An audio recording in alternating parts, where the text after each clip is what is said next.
Good afternoon, everybody. Flood waters are still raging across parts of our state, and the risk to life is rising with the angry waters. Yesterday, I urged you to stay off the roads in most parts of the state, particularly south of Highway 64 and east of Highway 73-74. That warning still stands today as the threat of flooded roads keeps spreading. We're working very hard to find routes to places that need help, and we don't need people out on the highway blocking those routes. This storm has never been more dangerous than it is right now for areas from Fayetteville and Lumberton across the Sandhills and southern Piedmont to our mountains. The Cape Fear, Lumber, Neuse, Yadkin, and portions of the Rocky River and South Fork of the Catawba River are still rising and not expected to crest until later today or tomorrow. As this storm continues to churn through North Carolina, it has dumped nearly 2 feet or more of rain in many places. The strongest storm bands are dumping 2 to 3 inches of rain per hour. That's enough to cause flooding in areas that have never flooded before until now. The risk is growing as well in the mountains, where rains could lead to dangerous landslides like earlier this year. Wherever you live in North Carolina, be alert for sudden flooding. Pay close attention to the weather warnings and be ready to head for safer ground if you're asked to evacuate. And that is going on now with some of our rivers. Never drive through flooded roads. Just a few inches of water can wash your car away. And that is already happening out there. This morning I flew with the Coast Guard to witness some of the damage that Florence has brought to eastern North Carolina. Coast Guard Vice Admiral Scott Bushman invited us, and we were joined by Secretary Jim Trogdon of the Department of Transportation, Secretary Eric Hooks, the Secretary of Crime Control and Public Safety, along with Brigadier General Todd Hunt of the North Carolina National Guard, and Albie Lewis, our Federal Coordinating Officer with FEMA. We were able to get into the air and see significant damage in eastern North Carolina. The weather prevented us from seeing everything because the storm is still with us. We were able to fly over Fayetteville and Lumberton, Hope Mills. We were able to see that the Cape Fear River water is well over its banks. And there is a lot of farmland underwater all over the southeastern part of the state. I'm concerned about the impact on crops and farms. We then headed over to Jacksonville and out over Emerald Isle and up the Crystal Coast. Weather prevented us from getting to Wilmington, but we were able to fly back up to the Neuse River toward New Bern and saw the devastating impacts there. This treacherous storm officially has now claimed 10 lives. We mourn their loss, and our hearts go out to the victims' families. We are working now and doing everything we can to prevent more deaths. People can help us with that by using safety precautions and common sense. Swift water rescues are going on right now. More than 900 lives have been saved by first responders rescuing survivors from flood waters. We have about 15,000 people or more, that number's fluid, remaining in about 150 shelters across the state. Mass shelters are open in Winston-Salem and Chapel Hill, and additional shelters will be open if necessary. Across the state, around 700,000 people right now are without power. We appreciate the utility crews from North Carolina and beyond who are here to help restore power. But people need to understand that some areas are likely to be without power for a while. I know they are working as hard as they can. We're delivering food, water, and high water vehicles and other supplies and equipment to hard-hit areas just as quickly as we can. Last night we requested that several more counties be added to the federal disaster declaration that we received Friday for 8 of the counties. And we know we will be adding even more counties to that list in the coming days. I will say this to the people of North Carolina. Eventually the skies will clear and the floodwaters will recede. And when they do, we're ready to take on the challenge of rebuilding our communities. My promise to the people of North Carolina and to the towns, cities, farms, and businesses damaged by Florence is this: North Carolina is with you, and we are in it for the long haul. We have a strong team responding to this storm and preparing for its aftermath. I'm first going to recognize our Director of Emergency Management, Mike Sprayberry, for a few remarks. Mike. Thank you, Governor. Good afternoon, everyone. The State Emergency Operations Center remains activated at a level 1 with all of our CERT partners on day 7 of the Hurricane Florence operation. We're currently engaged in a large-scale search and rescue operation in our coastal counties, and our logistics teams are pushing out commodities as requested. There's over 1,000 first responders performing wide area searches with 214 boats. We also have ongoing aviation search and rescue, and as the weather improves, we'll be able to get more aviation out there doing some more search and rescue. We're also currently working with our outstanding volunteer partners from the American Red Cross, the North Carolina Baptist men and women, and also the Salvation Army to set up mass feeding kitchens. We anticipate setting up as many as 10 kitchens to meet the need of our disaster survivors. Kitchens that are either set up or in the process of being set up are located in Washington, New Bern, and Wilmington. Shelters remain a top priority, and we are engaged in mass sheltering operations with approximately 15,000 shelter occupants. As the governor alluded to, it's a number that you have a hard time tracking as people come in and they come out based on the hazard. We're also working with our federal partners on developing temporary housing strategies that's needed when our shelter occupants don't have a place to go back to. We want to make sure they have a temporary housing option. I think it's also important to note that all 911 centers are operational. When you call, you may be answered from a 911 center in another county, but responders will be dispatched to your county as normal. This is how the 911 center backup system works. As expected, we're continuing to experience widespread flooding, and it's worsening in some locations. Current areas of concern for major flooding include Pollexville, Neuse River at Goldsboro, Pungo River at Belhaven, Lumber River at Lumberton, Cape Fear River near Kelly, Contentnia Creek at Hookerton, Neuse River at Kinston, Northeast Cape Fear River at Chinkapin, Neuse River near Goldsboro, Northeast Cape Fear River near Burgaw, Rocky River near Norwood, South Fork Catawba River at Lowell, Yadkin River at Elkin, and Yadkin River at Yadkin College. You'll note these locations are in the eastern, central, and western part of our state, and also you need to keep in mind that these locations are not all-inclusive.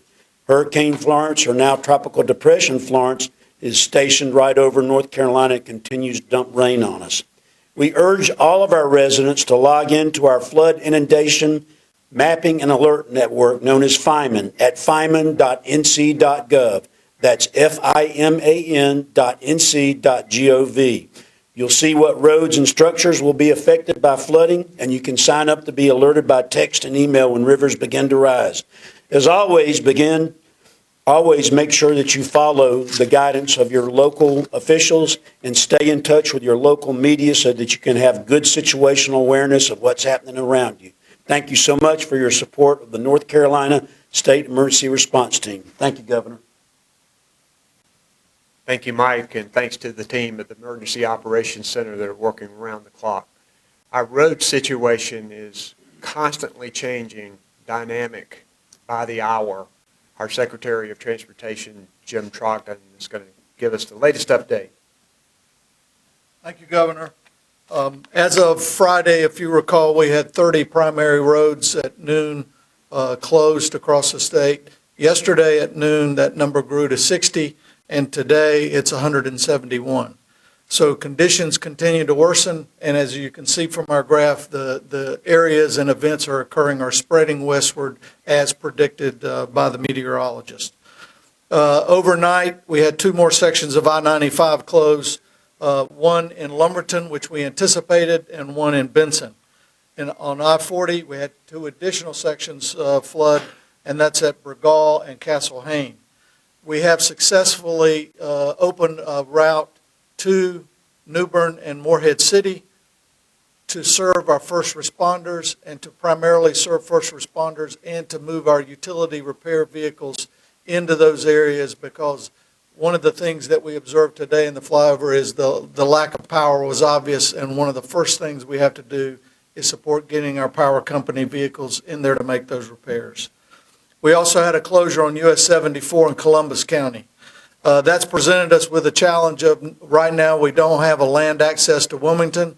We are working with the Department of Defense and the National Guard to see if we can't support our first responders in getting access through high water with high water vehicles, and we're also working other contingencies to support Wilmington on the ocean side. I will tell you that our assessment is that we'll continue to see flash flooding moving west towards Charlotte. We're already seeing some reports of that with roads closing in around the Mecklenburg area, and we'll continue to make sure our routes stay open to support commerce in that region. We ask all the motorists and citizens, same as yesterday, if you're driving, do not drive east of Interstate 73, 74, or US 64 south. That is an area where it is extremely dangerous today, will continue to be in the coming hours, and will support the movements as necessary in the rest of the state. As weather moves into the mountains, be particularly cognizant of rock slides and flash flooding there and mudslides, because that is one of the things that our folks at DOT are used to responding to, but they're very difficult to predict. So make sure you're very cautious in moving through areas that have been prone to that in the past. That concludes my update.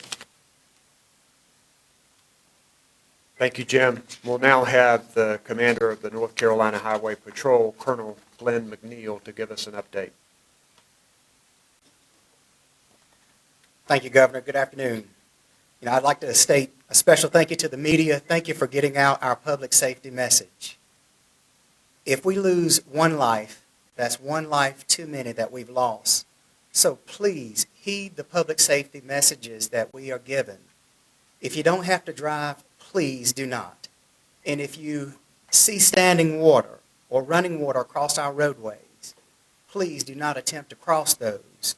Over the last 24 hours, our Highway Patrol, our National Guard, our first responders have surged into the impacted areas to assist with the local response efforts. Roadways in the eastern and southern portions of our state are experiencing widespread flooding as rain continues to fall. These hazardous driving conditions are expected to continue for several days as the rivers in the affected areas continue to rise. In coordination with our DOT partners, major thoroughfares that include I-95, I-40, US 74, US 70 remain closed. Several secondary roadways around the affected areas are impassable due to standing water or downed trees. Overnight, our troopers responded to 48 collisions and 126 calls for service, which consisted of road closures and downed trees and also stranded motorists. While conditions in your area may be improving right now, we cannot stress the importance of not becoming complacent.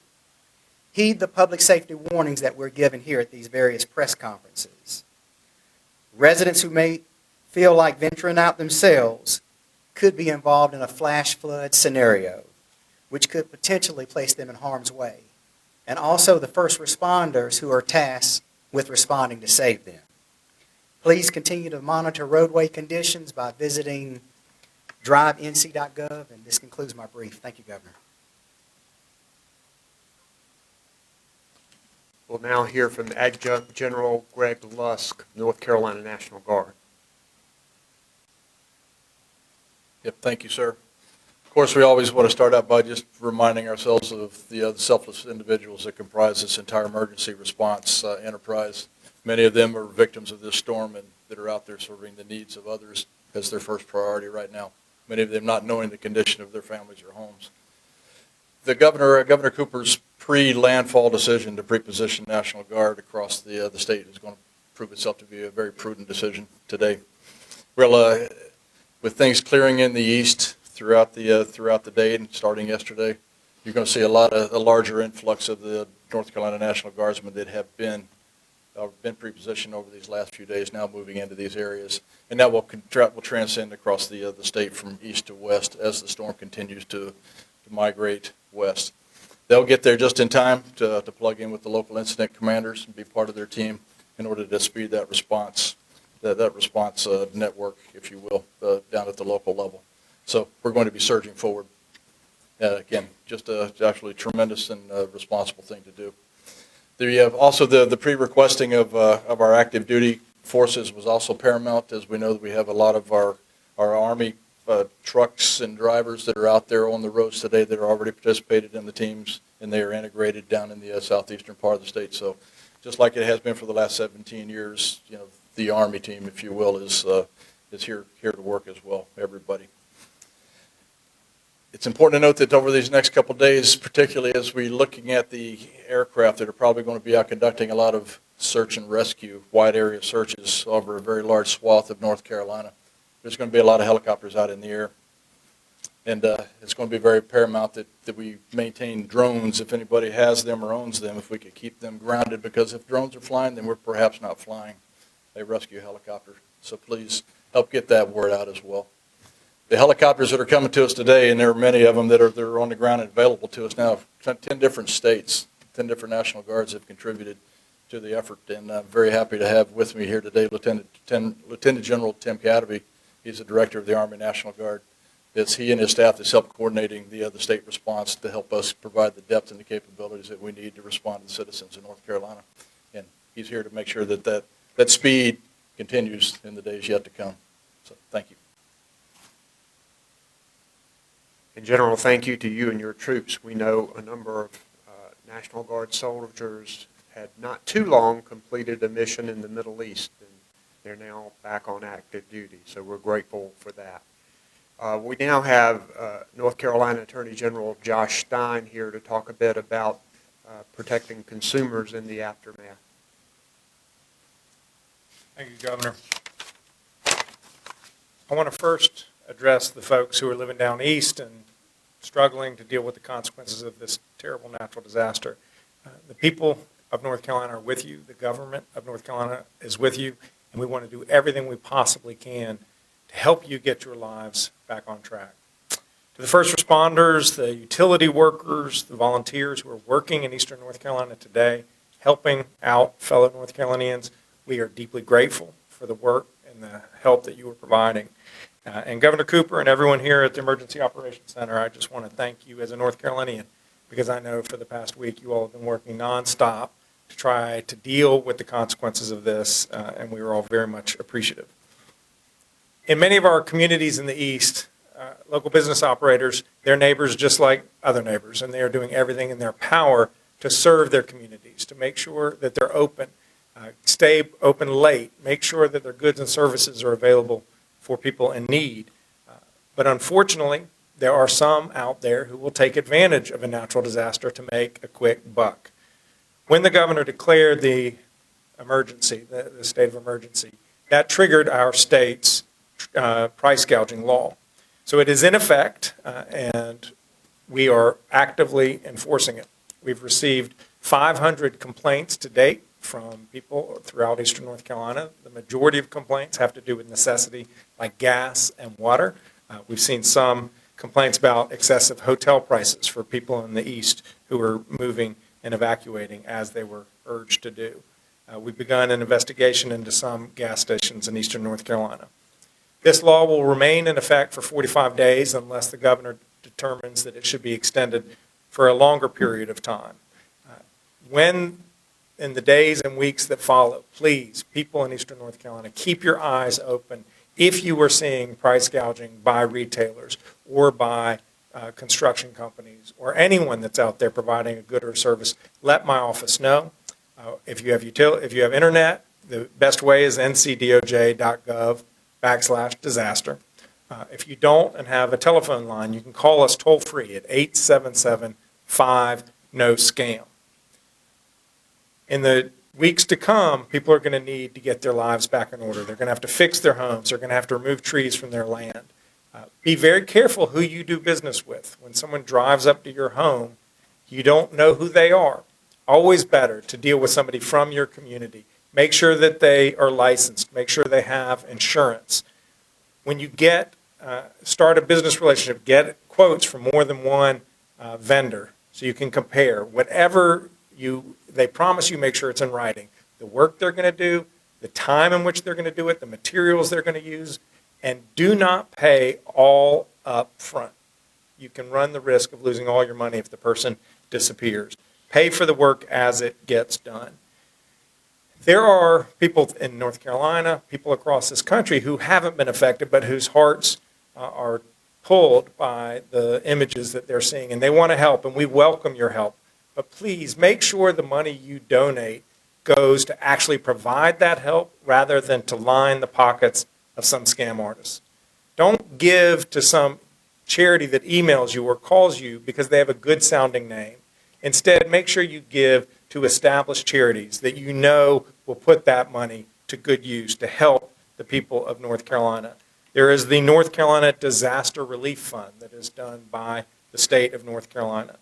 There are established organizations like the Food Bank of Eastern and Central North Carolina, the United Way of North Carolina, the North Carolina Community Foundation, and there are dozens of other important and effective charities. Just support those and not somebody who reaches out to you because you have no idea who they are. And then if you're in the market to buy a car in the coming weeks and months, just be wary about flood-damaged cars, and that's something we can talk about down the road. Have a licensed mechanic inspect your car to make sure it is what you hope that it is. Florence has brought hardship and despair all across the state. Let's make sure that that hardship isn't compounded by scam artists trying to take folks' money, and we at the Attorney General's office are here to make sure that doesn't happen. Thank you, Governor. Thank you, Josh. And the State Disaster Relief Fund is at governor.nc.gov if you want to contribute. I'm also joined on stage by our Secretary of Public Safety, Eric Hooks, also Admiral Scott Bushman of the Coast Guard, also Albie Lewis, our FEMA partner. We're grateful for them. I'm also joined by Lee Williamson, who is our interpreter today, the American Sign Language. And to tell people that you can call 211 for non-emergency information, and for the deaf and hard of hearing, that number is 888-892-1162. We will take your questions.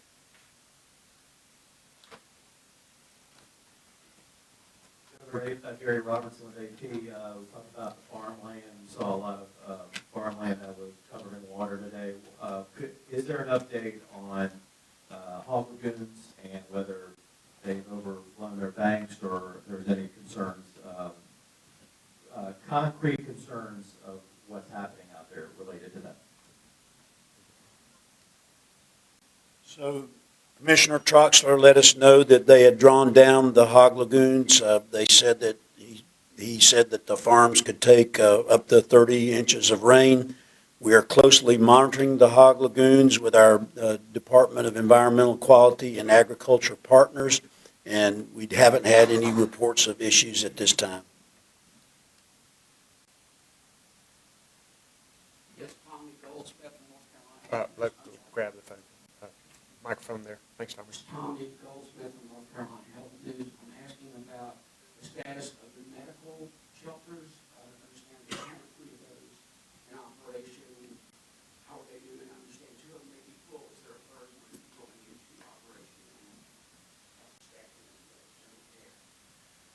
Yes, sir. So there's actually four of them, one in Goldsboro, one in Clayton, one in High Point, and one in Charlotte. The one in Charlotte's opening today. They're staffed with a mix of federal and state employees. The last I had been told, there was at least 170 patients, but I think that number is growing as we've had some more evacuations. We can get a better, more up-to-date number for you. But we're really proud of how those operations have been run, and like I said, four centers and four operational. Governor, or Yes, sir. anyone else who's on the Coast Guard flight, I wonder if you can speak a little bit more to what you saw. I don't know if there were landmarks you recognized that Yep. other people might recognize, or just kind of an idea of how widespread we're talking. Yes. We saw the dam at Hope Mills that they had put in place. We saw Chinkapin that was pretty significantly flooded. We were able to see parts of Harnett County that had flooded. We flew over Lumberton. A lot of Lumberton was obstructed with clouds and rain that won't go away. We were able to go and fly over Fayetteville, and it was stark to see the raging Cape Fear River, and you knew it was rising, and you could see these vulnerable communities that caused significant concerns. We were able to fly over Jacksonville, Onslow County. We saw significant flooding in Onslow County, particularly with farmland and flooding there in Jacksonville. We were able to fly over New Bern, and you could see boats that had been washed up into the town, significant debris because a lot of the waters from the river had receded. There was still a lot of water in New Bern, but quite a bit of it had receded. We were not able to see Kinston and some of the other areas. The rain was just too significant and the ceiling was too low. But I do know that we've got a tall task ahead. And I was going to recognize him to speak, and now is a good time. I want to recognize Admiral Scott Bushman of the U.S. Coast Guard. We're grateful for their help today. Admiral. Thank you, Governor. The Coast Guard is part of a very, very broad federal response here, and we're supporting the state of North Carolina, the local officials, and FEMA. We have been preparing this for over a week now, and now we're in the response phase. We've been flying since Friday. We pre-positioned our assets. We've been flying since Friday in some pretty extreme conditions. We had a number of helicopters out there flying yesterday, rescuing folks, rescued about 50 different people. As of this morning, we have 9 helicopters in the air and dozens of shallow water boats out there assisting people. As the governor mentioned, there's more rain to come. Some of the rivers have not crested yet. So I just want to emphasize what the governor stated and the other officials up here stated, is that listen to your local emergency management officials. They know what they're doing. They have your best interests at heart. Stay sheltered until it's safe to do so. Don't venture out until it's safe to be out. And if you're in a stress situation, call 911. Thank you, Governor. Other questions? Lauren Hart, the Observer. I know there's already work being done to partner with the federal partners to get temporary housing. Do we know how many people have been temporarily in place and how many homes might have been destroyed since the storm hit? Mike, I'll let you. Right now, we're thinking that there's going to be tens of thousands of homes that are damaged. And so we're fluctuating in shelters, but that doesn't tell the whole story because a lot of people have evacuated and gone to family and friends, hotels, and so hard to get an exact number. So in the weeks to come, we will set up disaster recovery centers. Just this morning, I had a conversation with our federal coordinating officer and our regional administrator about putting in for some of the temporary housing programs, such as the transitional sheltering assistance and other types of programs that we can already get in the pipeline so that when we need to, we can go ahead and have them available to us. Lauren, I think we had an estimation of a total of somewhere between 750,000 to 1 million people that had evacuated certain areas. And it's hard to know exactly that number, but that's what we think. And then we hope that there will be more than that because there's going to be mandatory evacuations around a number of these rivers that continue to rise as well. I Yes, wonder if you could clarify the estimated number of deaths. I believe it was 10. 10. I've seen 14. Yes. Is that just the North Carolina number you're giving? 10 North Carolina deaths officially related to the storm. However, there are others under investigation.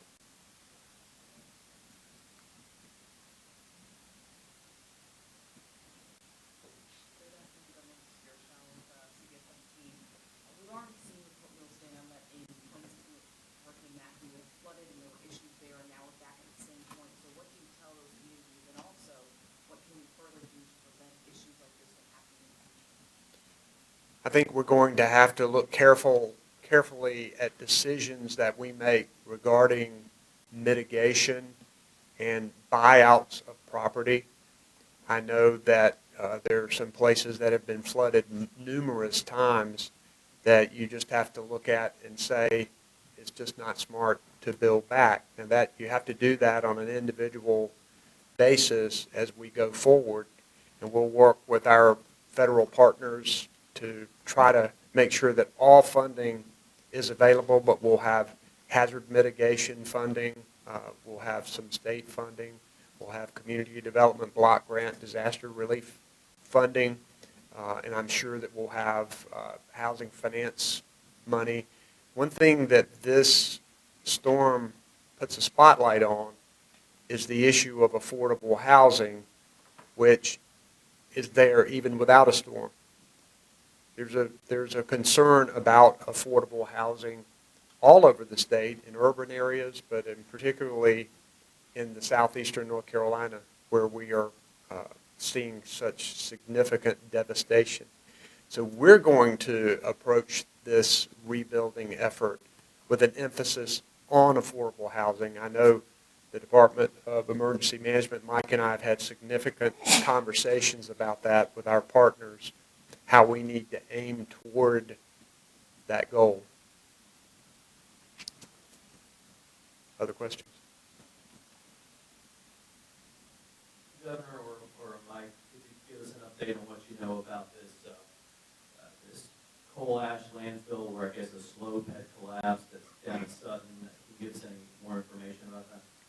We do know that there was a breach in this lined coal ash pond at Sutton, and I know our Department of Environmental Quality is already made inquiries with Duke. I think Duke has reported it both to state and federal authorities, and I think there's some issues now in actually getting to the area. Is that not right, Mike? That's right, sir. So that's where we are right. Right. I think it's just flooded all around and you can't get to it right at the moment. Any other questions? Yes, sir. How about let you get the microphone? Thank you. Yes, sir.